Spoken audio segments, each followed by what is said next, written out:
everybody, I'm Jack Flyer, and today I'll be doing a reading of my book, The Diary of Jack Flyer, Chapter 2. Now, if you could all do me a favour and hit the like button, I'd very much appreciate it, and those that haven't subscribed, if you could hit the subscribe button for me. And I thank all that's watching this. So let's get into it. The Diary of Jack Flyer, Chapter 2, Up, Up and Away. December 14, 1981. What a day!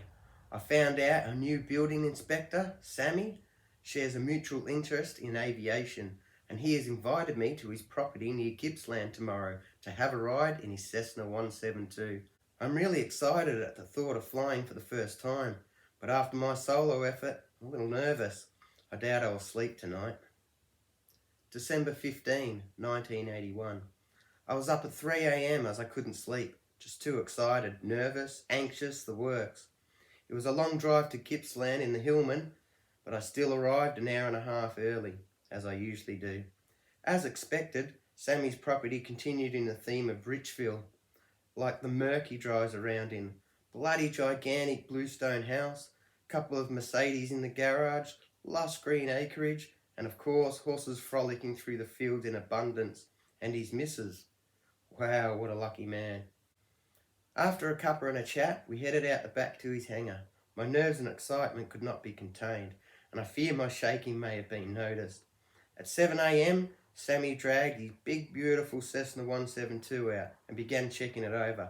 This took forever as the detail in which he did it was unbelievable, but it didn't stop there.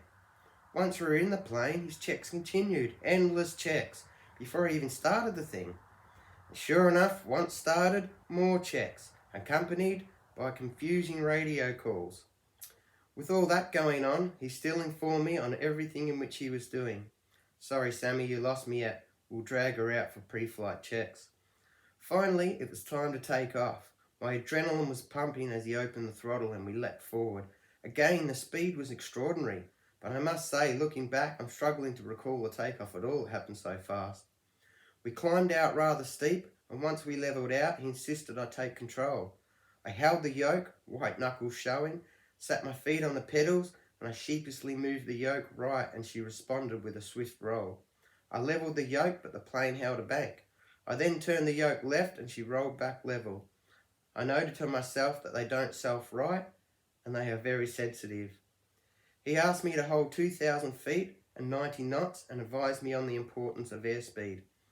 After some oscillations, I seemed to be holding speed and altitude really good. Sammy then asked me to instigate a 180-degree turn. I rolled her over, but Sammy quickly intervened and pulled the nose up and informed me to watch my pitch, as I had pitched too low. I learned some new terms.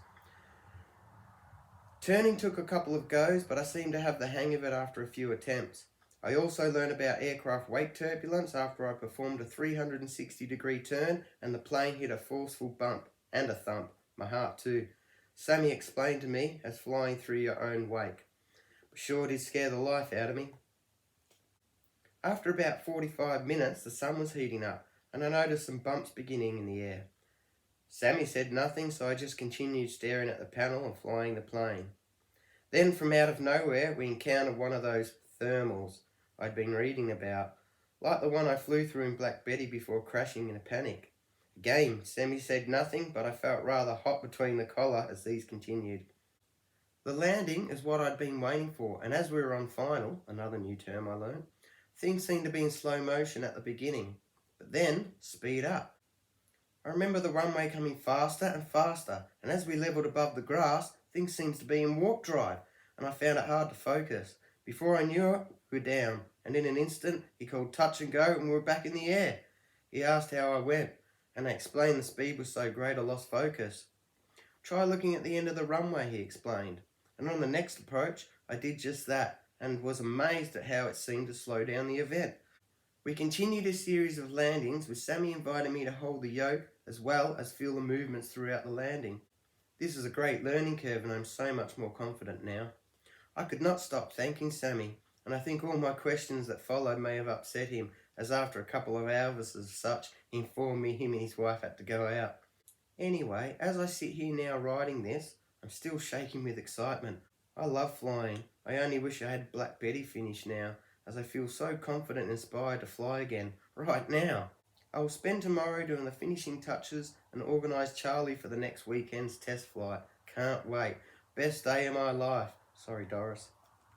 December 16, 1981. After the flight with Sammy, I am very excited to get Black Betty repaired. I had a few of the boys come over today and we got stuck into it. She's now looking as lovely as ever and I cannot wait for my second attempt.